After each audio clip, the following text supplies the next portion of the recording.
Hello, everybody, and welcome back to the Blue Broad YouTube channel. And with the third episode of The Rest, I'm your host, Aris Matakos, and I'm joined once again by Terry. How you going? Mate, I nearly lost it just then. I don't know why I started laughing or tried to throw you off. Oh, it's all good. It's all good. Another interesting round of football, which for us Carlton supporters was very, very stressful.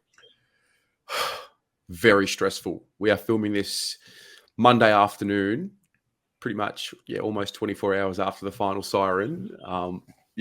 Highly stressful. But would you rather be stressed and 3-0 or relaxed and 0-3? I think that's the answer. It's a rhetorical question, I'm pretty sure. But yeah, there was also a lot of interesting and maybe stressful games, non-Carlton related, which we'll get through. But I think our first talking point will be something which kind of popped up a little bit unexpectedly this week. There was an article, I think it was written by Caroline Wilson this week, basically detailing the circumstances in which Cyril Rioli left Hawthorn. And we spoke about it just before we started recording. When it did happen, when he did announce his retirement, it was kind of a shock, wasn't it? Mate, absolutely. I had no idea that this is the real reason why he retired. I made an assumption that his body was just letting him down and he'd won quite a few flags and wanted to live at home, do the family thing. It stunned me. Yeah. And yeah, I mean, I feel the exact same way. And I didn't think this would be the reason why. I mean, in hindsight's a wonderful thing, but at the time, this was the furthest thing going on in my mind as to bring up like a plausible explanation for it. Now, for those who haven't seen or haven't read the article, it was Caroline Wilson in the Age, and it was basically Jeff Kennett, the president of Hawthorn at the time, made some what was perceived to be racial remarks towards Rioli's fiance or wife at the time. I think it Yeah, was. about the jeans Well, and ripped yeah, jeans. Yeah. yeah, it was someone close to Cyril, and he took, as you would take offense to it, and he thought, "No, I'm done from there." What were your thoughts when it came out? Well, that was one of the issues. The other part was just the blatant racism at his time at the club and bringing it up with teammates and bringing it up to people at the club and sort of being told not to worry about it and kind of sweeping it under the carpet. And we spoke about this, I think it was in our first episode. We are living in a time in history where we are now ready to start correcting our social behaviors, and this is a prime example of that. And it's a good thing. We're moving away from the things that we don't want to be doing anymore as humans, and we're moving more towards the things that we stand for as a society now. I think that the remark that the joke about the genes and that kind of thing, that's my initial reaction was that's a dad joke. I Yeah, mean, I go to my papa's house, my grandfather's house, and I'll wear ripped jeans, and he'll make the same joke to me. So that's not excusing it. But think I'm focusing a bit more on just the total package of yeah, Cyril's experience as a player. And that's, I think, where the most important thing lies. Like, it's not just one comment; it's one of many. But I struggle to understand how tough that is to know that it's happening, to feel bad about something. That your team's playing so well, premiership team, and you've got like this deeply rooted racism happening around you, and you don't want to, you want to bring it up, but you don't know who you can turn to. I think that's a really isolating place to be in. yeah. I mean, I can't like relate in any way, thankfully, and I can't imagine what that feeling would be like. But it just goes. I think it comes back to just this thing of we have a long way to go, like as a society, and like take football out of it. Just as a society, we are a long, long way off. And I know that was in 2018. I'm pretty sure that incident happened, but even now we've seen not long ago last year with Taylor Walker. we are still so far behind where we need to be. And considering the proud Indigenous culture in this country, it's a real shame. It is a real shame. It is a real shame. And unfortunately, the way I see it, all we can do, or fortunately, however you look at it, all you can do is you just continue to call it out as it happens. Society is currently correcting itself. It just is. We are just living in that time where it's correcting itself, and all of a sudden, the behaviours of, 15 years ago are now being brought to the forefront now, and the behaviours of 5 years ago are being brought now. I think we're edging closer, but it's like most things. Things get better. Things always have things to improve on. It's just tough when you have, Eddie Betts as well, the back end of last year. It's just tough to see it happening, and unfortunately, we do have to see it. We have to see these things come to light, and we have to see these uncomfortable situations and read these uncomfortable quotes in order for the message to continue to get through. We're just not fully there yet. We're not mature enough. We're getting there. It's not excusing anyone, but it's tough, and it's a reality of the world we live in. It's not all sunshine and rainbows. Yeah. And we are in this kind of in-between generation where you had the late 90s, early noughties, which was pretty manic in terms of just behaviour and society in general.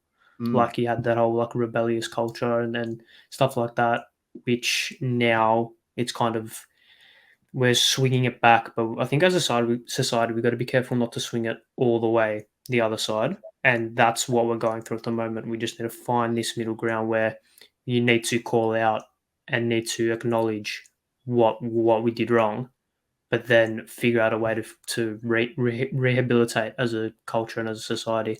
And football is encompassing with that. There's nothing.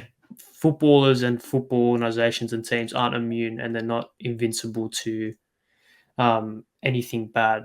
If that makes sense. So Yeah, it's a thing of, we need to. It's a societal issue, but it's also a football club issue in terms of the football clubs need to, because a football club is a community for so many people. So they need to really be on the front foot and acknowledge what is right and what isn't, what's right and what's wrong. Because if it starts there, then that's a good base where society can then push on and rehabilitate. for sure. I read through this study that Ernst and Young did last year about sport and the sport industry and what fans want. I should have brought it with me. I apologize. But long story short, the point I'm trying to make is there was a crazy statistic about young fans and what they expect from their organizations, their clubs, their sporting teams. And, there is this background debate that sometimes happens about, we shouldn't be focusing on social issues. We're a football club, and, maybe we focus too much on the social issues. But at the end of the day, we live now in this world where we're accessible to everything a lot more than what we were even in the 90s. That if you have a platform, you almost have a responsibility to use that platform, for good in the world. If you have the ability to influence for the good, especially when you're talking about a community of people that, are members of your community, I think there's an education piece there as well. It goes as large as a Manchester United. It goes as small as a Blue Abroad. As you grow and as that membership base or as that following grows, that there comes a serious responsibility. Yeah, and I think it comes from the whole idea of sport isn't keep politics out of sport, which we always hear whenever there's something going on, right? And I think that goes back to keep controversial topics, which just shouldn't be controversial, because racism isn't controversial, right? But it's this thing of, sport has been an escape for so many people for so long. But as we go on and as the years go on, it's not a thing that it's not separate to society as it was in the 80s, where you'd go to a game for 2 hours and then you come home, and then for those 2 hours it's kind of it's skipped, right? Yeah. Now it's everything's involved with everything. Yeah, I mean, look, sport is an extension of society. I don't know if I think I used to view it as an escape from society, but I think sport is a microcosm of society. Yeah. Fans of each club act in a way that is a microcosm of how the wider society act. And for me, sport is a uniting thing. I think sport is arguably the key to world peace in many respects. If you follow the same team, you have that connection. It builds connection, and there just needs to be a bit of a lot actually, some tinkering to make sure that is protected for everybody, that everybody within that community or that sporting club or organization is treated with the dignity and, the respect that they should be. I think that's just where we need to move to. Yeah. You said it builds connections. I think that's spot on. But with that comes responsibility to make sure that those connections are very moral in a sense, if you can call it that. But yeah, I think there's a lot to learn, and we're unfortunately, I think we're very far from where we need to be. But Mm. it's all a healing process, isn't it? Agreed. Yeah, spot on. Well said. Yeah, I think let's move on to something lighter. And there was a couple of derbies or rivalry games that happened over the weekend. But let's start with Friday night. Now, before we touch on the showdown, which was, I mean, Carlton Hawthorn gave it a run for its money in terms of drama, but I think it topped it. Friday night double headers, yes or no? I was opposed before they started, and then I got to the end of Friday night and I was like, you know what? It wasn't that bad.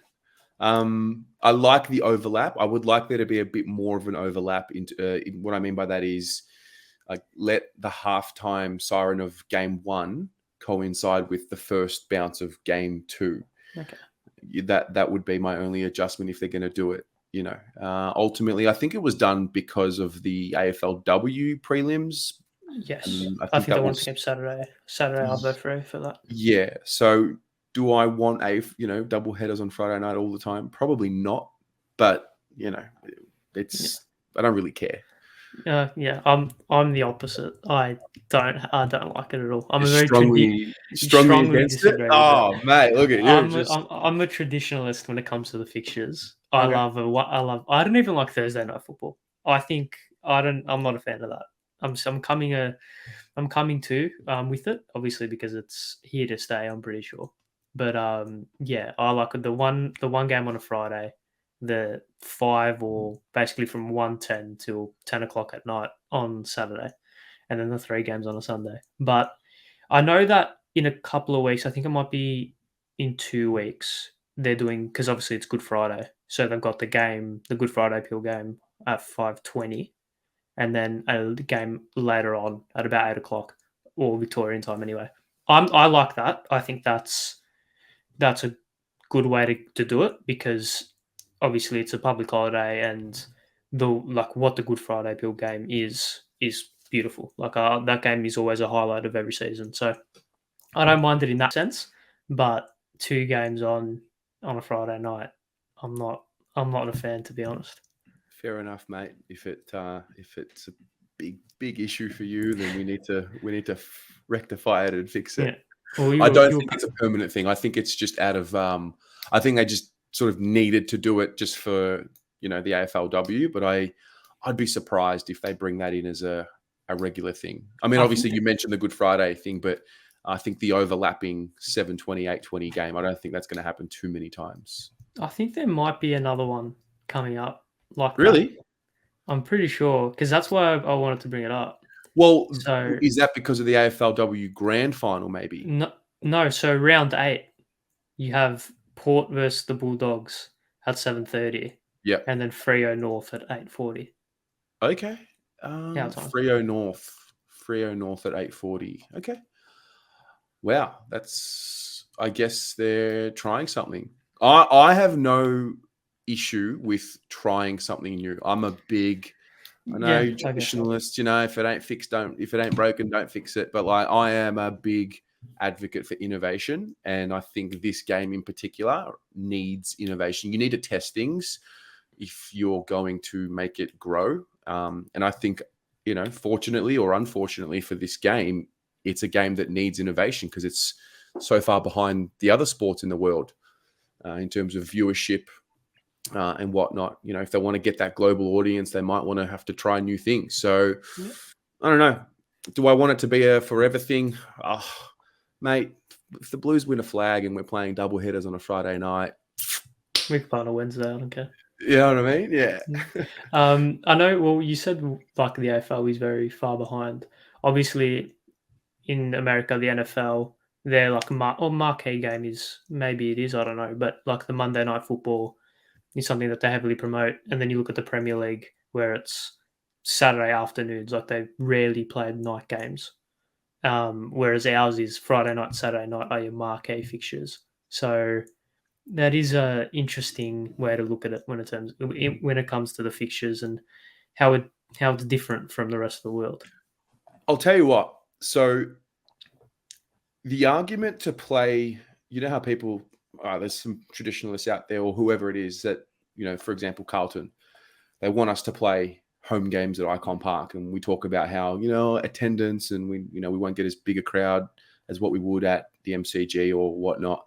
I wonder if we'll ever get to a situation where the viewership of the game, whether that be at the stadium or outside the stadium on TV, is so valuable that you could play a Carlton game at Princess Park, and you won't need to worry about how much money you're making on game day because you've got so many viewers around the world. I wonder if that is ever going to be a conversation that might pop up, and that would be the avenue to go back to playing at Princess Park. I don't think it will, but I think the more we go into the future, the more valuable a viewer and an eyeball actually has become. Yeah. Do you think it will head in that direction?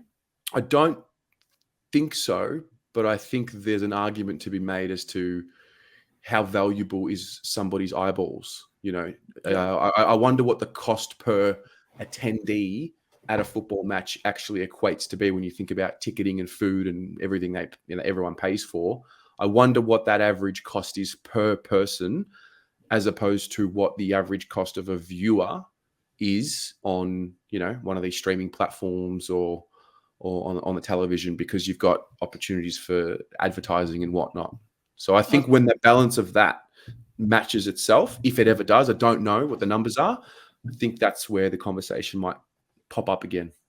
I think it's an interesting talking point because relating it back to Carlton, the Sunday 1:10 time slot isn't necessarily a big crowd draw, because like your Friday night, your Saturday nights are more where like the bigger teams play, right? We saw Collingwood Geelong on Saturday night, for example, but there was 66,000, which was a very good turnout. I thought so. Yeah, and it was 66,000 that sounded like 90. So it isn't conversation to have as to where the fixtures and where scheduling moves on. Obviously, I know most organizations, especially in America, have like an NFL TV type thing where all the games are on like one streaming platform. I know the NBA has it as well. Is that it? Do you reckon the AFL would ever do that? I think they do it indirectly. I think indirectly they're part of KO. Yeah, true. Well, that's an overall Foxtel thing, though, really. Yeah, but at the end of the day, the AFL license that. Like they license Foxtel or KO to allow them to use those things. Now, do the AFL literally just create the AFL app and then have games strictly on there? Maybe. But this is where this is where I believe personally. I know I'm biased, but like this is where I believe the next frontier is for the league. It's content. It's entertainment. It's content. It's I don't understand why the AFL don't utilize fan channels or just help fan channels, give licenses for us to use highlights. And I think the more we talk about the game, the more the game grows. In its basic form, rather than waiting for AFL 360 on a Monday to talk about your team for 2 minutes or 90 seconds. Like let's allow, let's have an infrastructure for more content for each team. I think that's the next step. And then once you have all this content. And then maybe you can put it all together in one app. I don't know. It's an interesting one. Yeah. Well, that goes back to change, and people don't really like change. So People hate change in this country. Hate you it. got to embrace it. So Yeah. I mean, I learned. I think when I left the country, I learned how conservative we are here. I didn't know what the word conservative meant, to be honest, until I left Australia. Then I realized, we do not like change one bit. We resist it. We're a traditional-ish country, society. So, things take time. Maybe not things like AFL X. That just did not work. But one of Gil's thought experiments. well, he tried. You can't knock him for trying. Yeah. I mean, I would rather watch AFLX than like one preseason game. Do you reckon? Yeah. Just the At least boys just need a run. They just need a kick. Yeah. It's different. I think there's something to be made of an all-star type day with goal kicking challenges, and I think there is something to be made. I don't know what it looks like, but there's absolutely something to be done there. I think AFLX was the closest thing we've got to it. I just think we need to keep trying something.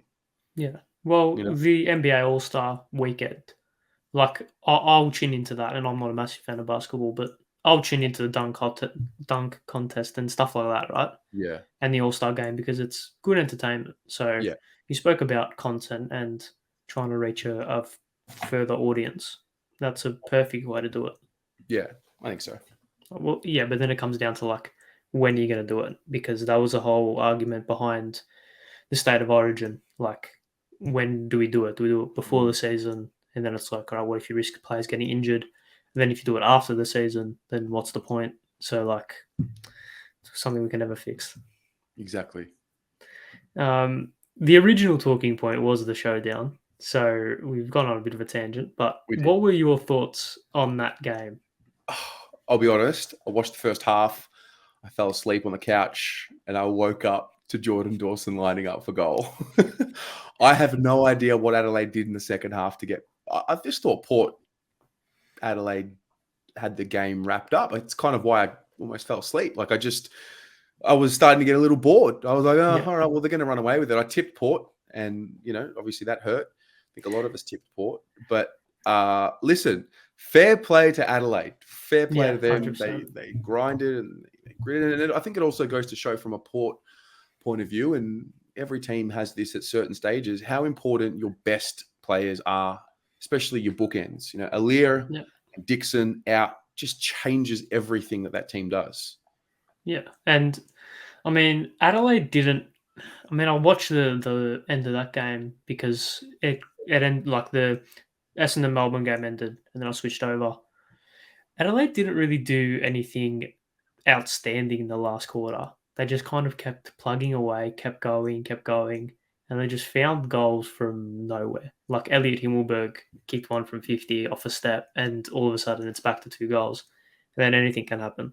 But it was an insane finish. Did you see the goal live? Did you see? I did. Yeah, I watched it live. When it was going out, I was like, "Oh, what a shame!" And then it just like, it came back. A bit of body language from Dawson, I think, got it through. But it was great. That is a good segue to, obviously, the showdown is one of the like key pillars of the season. What, in your opinion, is the best derby or rivalry in the league? Listen, come to the MCG with 80,000 people, Carlton Collingwood playing. Like I actually love Collingwood. I love watching Collingwood play, but when we play against them, there's like some sort of like spirit that comes through my body, and it's something else. Obviously, we're going to say Carlton Collingwood. Obviously, the West Coast fans will say the Fremantle West Coast derby. I think the showdown is pretty special, though. Adelaide Oval is almost the perfect ground for it. It just makes sense. Yeah. I don't know what the best rivalry is. I know that the most enjoyable one for me is the Carlton Collingwood one, even though it hasn't really been a rivalry as of late. But historically, I think that's what makes a rivalry. How much history is within there. Yeah, so, I mean, Carlton Collingwood playing in grand finals, especially after the 70s and early 80s. And obviously the showdown. Obviously, Port came into the league, but have been a team for ages. Adelaide were born out of the ashes, really, and then you have obviously the Q clash, which is really intense derby, that one. And I mean, Freo West Coast was played this weekend, and it was a blowout. So I mean, I think the showdown for what it is pretty special. But yeah, it's hard to go past. It's hard to go past Carlton Collingwood, I think. Yeah, even Carlton Essendon gets me up on a bit as well. Yeah, I've become Carlton really, Richmond as well. man, I've become a demon when we play Essendon. I literally become something else. Like I become someone else. Like yeah. Do you hate Collingwood or Essendon more? I hate Essendon more than I hate Collingwood. Yeah, I would agree. I reckon. I hate Essendon, and I love watching them lose. Like I enjoy watching Yeah, them feel pain, like in a real sick, yeah, sadistic way. Whereas Collingwood, like I love Scott Pendlebury. I love Taylor Adams. I actually, it's really weird. It's really evolved over time, over the last few years. I think when they won the 2010 flag, there was that respect that you needed to give them. And I think that's what it is. It's respect. I don't respect Essendon, but I respect Collingwood. yeah. I think Yeah. that's the main thing, because as much as we want to see Collingwood lose, I would much rather watch a Carlton Collingwood game or a Carlton Essendon game when it's first versus second than 15th versus 17th. Oh, mate, that's coming at some point. That'll come over the next few years. And that's going to be, I was just thinking about it then. Can you imagine a grand final in this modern age of, Carlton Collingwood or Carlton Essendon in a grand final? Like it's, The city will shut down. I'm just thinking about how, in my mind, as you were talking, I was thinking about how they'd have to separate the bays to make sure that there aren't. You couldn't have Carlton and Collingwood fans like sitting next to each other. You'd have to do No. your best to separate it because it's just too heated. And I know what I'm like at both of those type of games. I'm yapping, I'm talking Yeah. shit. So, and I know that it's an emotional day, and if one wins by a point, like it's just, mate, it's crazy. Yeah, well, it was. I'm not sure what it was like in the '80s and the '70s when Carlton and Collingwood were playing grand finals, but I can't imagine it would have been a friendly atmosphere. No, So, so if that does happen, obviously Carlton, we'd hope we'd get there soon, and Collingwood have a pretty good list, some young players which are very exciting. So hopefully that will happen, and we'll see Melbourne shut down for a week. It'll be great, hopefully. and then all the shops on Lygon Street will become millionaires after we win. So I've got to see it. that's I've got gonna to see it. I've got to gonna be see it. insane. I think, speaking of Collingwood, it's a good segue to their game on Saturday nights. I want to speak more of Geelong though. So, do Geelong have one final run left in them? Yeah, I think they do. I tell you what, though, they looked old and slow for Yeah, 3/4 and just lacked any fire or energy. And they're a veteran side. I mean, look, they back themselves in, and they will absolutely be there at the pointy end of the year in that top 5-ish bracket. I think so. I think at the end of the day, they'll win most, if not all, the games at GMHBA. I think they'll win, at least 50-50 of the games or more in Victoria. They're veteran side, and they know it's a marathon, not a sprint, as well. But yeah, I do think they've got one more run in them. yeah. I was watching that game with it. Hopefully, I wanted to see Geelong win, because who doesn't want to see Collingwood lose, right? But Trip like that. yeah, I was watching that game, especially during the third quarter, and I said they were running as if they were in slow motion, like they were Yeah, playing as if they were in 0.05 speed. So for them to come out in that last quarter and overrun Collingwood, do you reckon yeah. that was a maybe fitness issue or a naivety issue from a Collingwood perspective? Yeah, probably. I think they're a young side. They've had a very good start to the year. I think even the Collingwood fans kind of know that they're not. Well, I don't think they're going to be playing finals footy. I don't know, Yeah. But I sense, just from watching like Swoop Luke, like I sense the sentiment from them being, we know that we're in a rebuilding-ish phase, but they've still got like their top end players are, as good as that you get in the competition. Yeah. I don't know what their depth is like if they start losing De Goey for a game or Darcy Moore for a game or Crisp and these guys. So I think I know where they're at. I do think it was a bit of a naivety from them as well. Just how they managed the game, and I think Geelong lifted as well. Yeah. Well, they had the game, I mean, halfway through the third quarter where I think it was Atkins gives away free kick after a goal. And then the momentum, like that momentum shift was so drastic and you could see it. Collingwood had the game on their terms. It was scintillating to watch.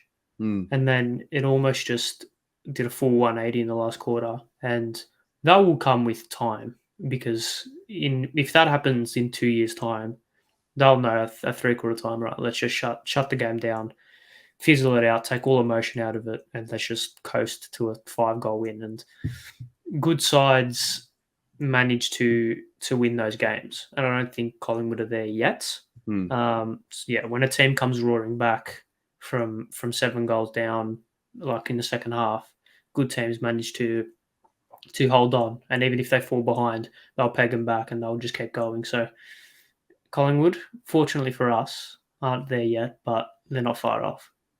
They're not far off. They're there. They're going to be good. I like their young players a lot. Yeah. Jack Ginnivan is a bit of a pest. Just needs to calm down. Really? Just calm down, mate. I'll be honest. I'll be dead honest. So when I saw him cut and dye his hair, call me ridiculous. The second I saw it, I said to myself, Geelong are winning this game. And I tipped Geelong. Explain. Listen, I love the expression. I really do. But at the end of the day, you can talk badly about what Kane Corns is saying.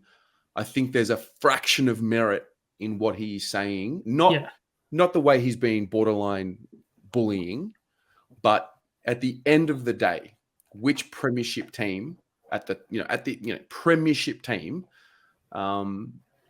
have these types of situations? I don't know.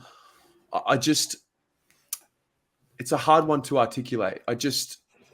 Something felt inside of me like, no, Geelong will win this game. I think Ginnivan is, at the end of the day, he's living his dream. He's living his best life. And you know what? We should be celebrating that. You know? Well, he kind of goes under the Cody Waitman banner and the Stephen Milne banner of these just pests. And I mean, that's something from a car perspective that we've lacked, for a long time. Like we've lacked that real, maybe not small forward, but that player that will just get under opponent's skin. And you need that. You need that mental warfare, I think. Yeah, I don't know. I'd rather just have tough players like George Hewitt than pesty players like Cody Waitman, personally. I know the characters, they create the storylines, and I think there's been a couple of good, like Stevie Milne was a bit of one of those guys that you'd love to have him on your team, but you don't like him if he's on the opposition. I don't know. I like to just focus on winning more than getting under the opponent's skin. I think I've moved away from wanting an antagonist to get under the opponent's skin, because at the end of the day, like, just win the game. Focus on winning. And if your focus is on anything other than winning, I'm not really interested. Yeah, I mean, I wouldn't mind having a Cody Waitman type in the forward line, but having George Hewitt, Matt Kennedy, who just do their job, no trouble, isn't too bad either.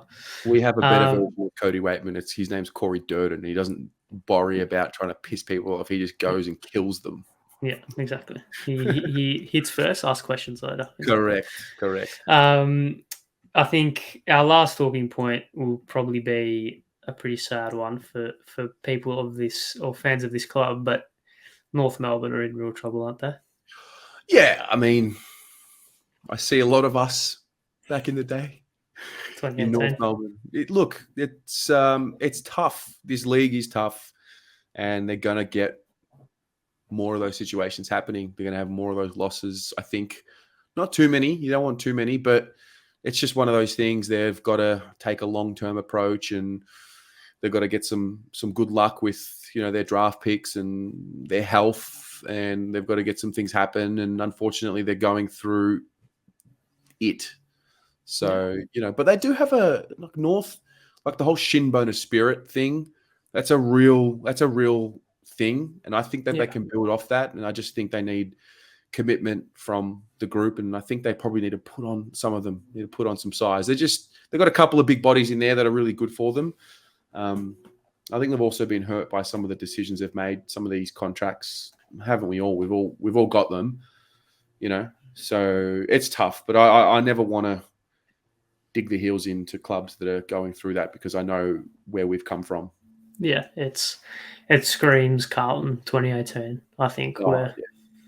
I mean, that season was horrid, absolutely horrendous. And I mean, North, they've won one game, which is good, but you got to look at the team they versed. It was practically a waffle side. And I know I say that in jest because Carlton lost to a waffle side last year, but that was a truly reserves team, and they only just scraped through. And I think that could have been a real, maybe not statement game, because I'm not sure that you can make many statements from beating a reserves team. But if they'd come out and smashed them by 10 goals and really put the foot down and showed their quality, because they do have some quality players. I mean, Zerha and Larky, you can build that forward line. Like, they're your forward line pillars right there. Obviously, Nick Larky has given some of the best defenders in the league a hard time, right? And they've still got quality throughout the midfield.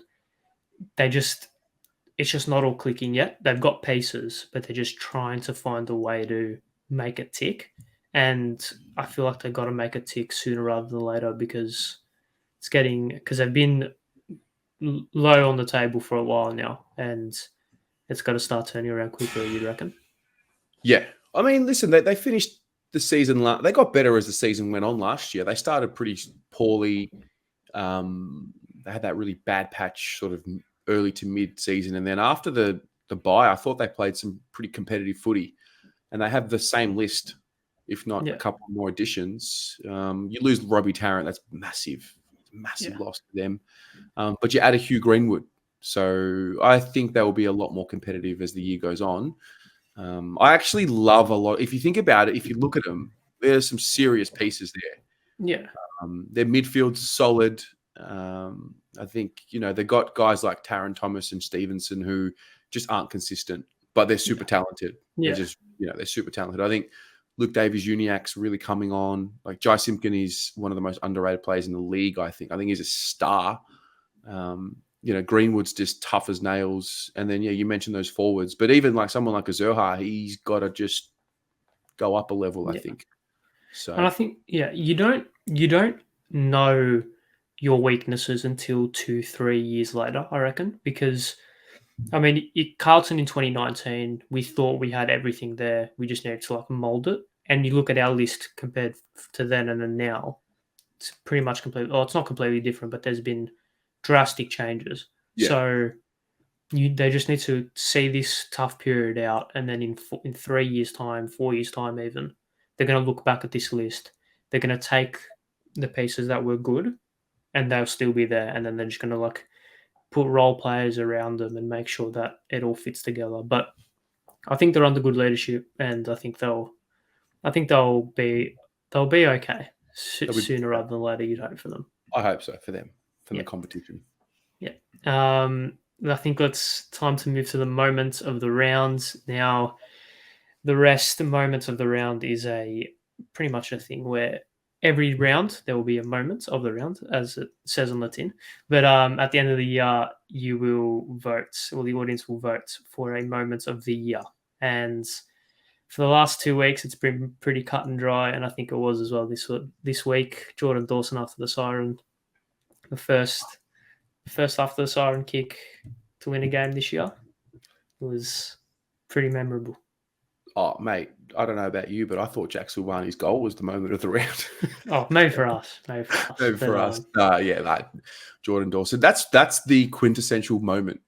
Yeah, Kicking it from 50 after the siren for the win. Like, it's just, against your rival. Against the rival in a showdown in a derby. It's crazy. So, yes, Yeah. well done to Jordan Dawson.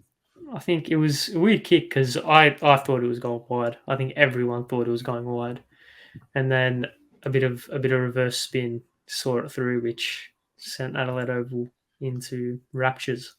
The footy gods, mate. The footy gods They just do funny things. flexed. Yes, indeed. I think we're done. Anything else you wanna speak about? Like No, maybe the nothing yet. lights from the MCG a bit too bright this week, or No, they were good. They they were actually good? did. Yeah, they did taper them down like I said they would last week. Beautiful. So I think that we've figured out the right percentage of voltage that we need for a game of AFL footy. So yeah. Also, I will say, I was at the MCG on Sunday and I did sit behind the goal on the Carlton squad end, and I couldn't see the scoreboard. Obviously, the one behind me I couldn't see, and the one directly in front of me was cut off. So now I do understand where you're coming from with the scoreboards at Marvel. Well, look at you, mate, growing up before our very eyes. Exactly. Egg on my face.